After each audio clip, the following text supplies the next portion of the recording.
How are you? Good, how are you? Good.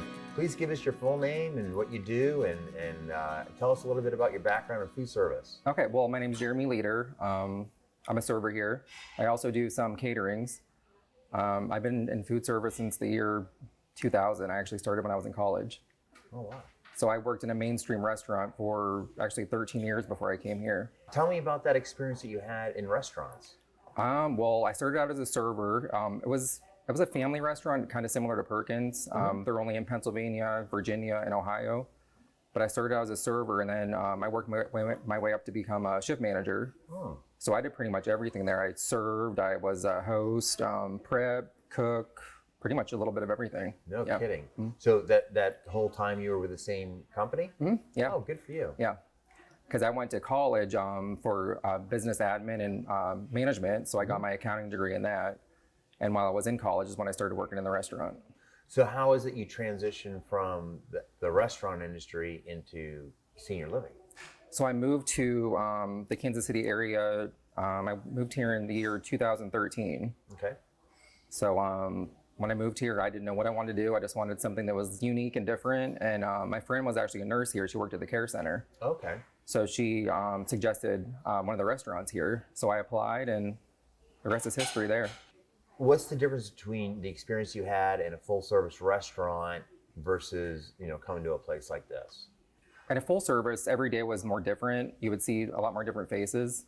Here, you can see the same faces for like breakfast, lunch, sometimes even dinner. So you really get to know people more well here. I mean, we had our regulars where I used to work, but this is more a lot of the same faces. So. Right. And you like that? Yeah. Yeah. I mean, it has its good and its bad. I mean, working there might have been like more exciting wise, seeing different things every day. Like you'd have different groups coming in, different faces. Here, I mean, I do love it, but you do see a lot of the same people here every single day. Yeah. Yeah, I get it. Yeah. But catering and events kind of breaks it up probably. Yeah, because we get some outside people that come in here too. It's not all residents. Oh, so we do very have, nice. we do cater to outside people also. Oh, well, that's Yeah. fantastic. Yeah. What was your training at the restaurant? Well, we're going back to Mm-hmm. when you. So how were you trained for those jobs before you got here? When I first started at the restaurant, we just shadowed one of the servers there. Right. They had server trainers. So I started there, and then once I worked my way up to becoming a shift manager, we just followed one of the managers there. Because we were open 24 hours when I first started. Oh, So wow. we would do like the overnight shifts, and then we had like a 6 to 4, and then like a 3 to 11.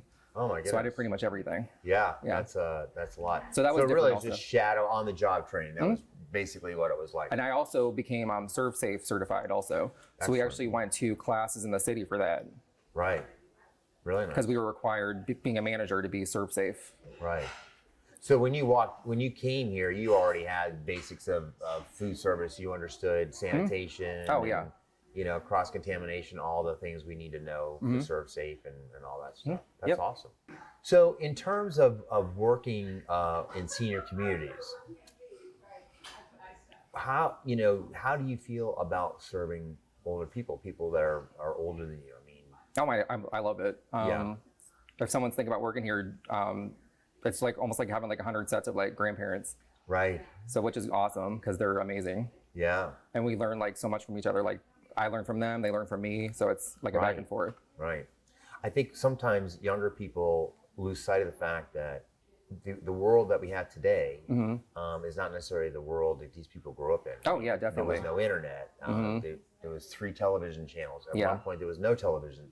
Yeah. And so I think sometimes younger people have a hard time realizing that the world before they kind of arrived into it was very different. And it doesn't mean it was any better or worse. It Yeah. just means it was different. And Even for so- me, because when I was growing up, we didn't have the cell phones either. I mean, this Right. generation does, but That's right. I definitely didn't until I was in high school. So That's right. Yeah. It's like, I personally, I didn't even have a computer until I was in my late 20s. I think I had my first cell phone, I was in my early 30s. Yeah. So But the residents are learning though. I do see them with They their are, tablets and their cell right? phones and everything else. So they definitely are learning. do they probably ask you for help from time to time? Oh yeah.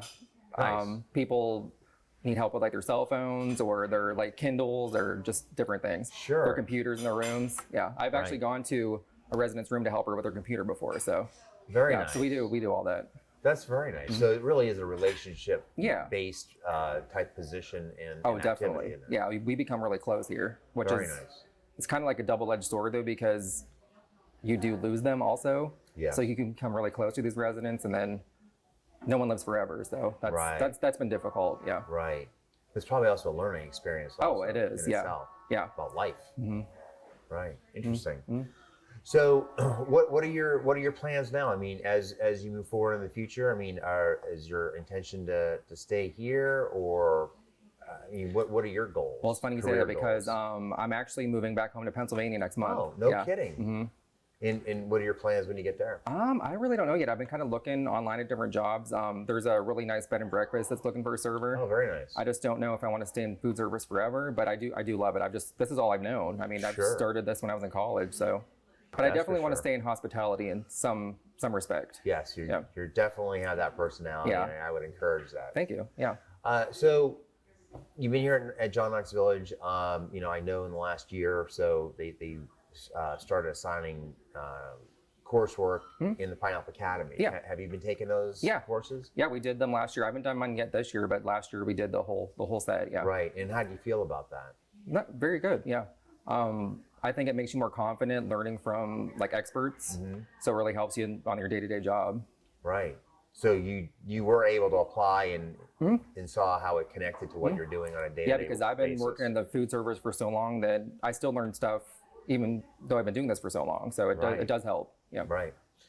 What advice would you say to young people today trying to figure out what they want to do with their career, or if they have an interest in food service? What would you say to them? It's something I would definitely give a shot. I mean,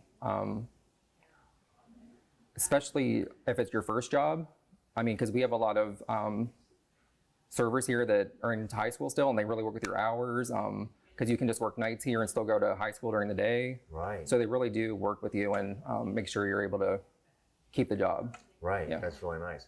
In terms of if someone were to ask you, look, I'm interested in food service, you know, should I go to restaurants, hotels, senior living? I mean, what's your viewpoint on all that? See, I started out in a mainstream restaurant, so I have seen both sides. Yes. I think here is more stress-free. Yeah.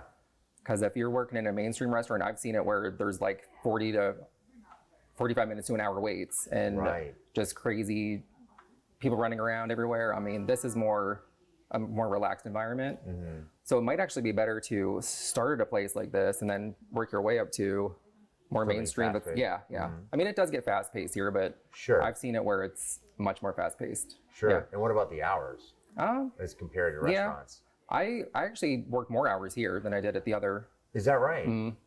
Okay. I was full time there, but I would usually work maybe like 35 hours a week because there they do more of like the first in, first out. Oh, okay. Where if you're here longer, if you're slow, you get sent home. Right. Here you're pretty much on the floor the whole shift. Gotcha. So that's different also. Right. What about like the hours in terms of you know, holiday hours or night times and stuff like that?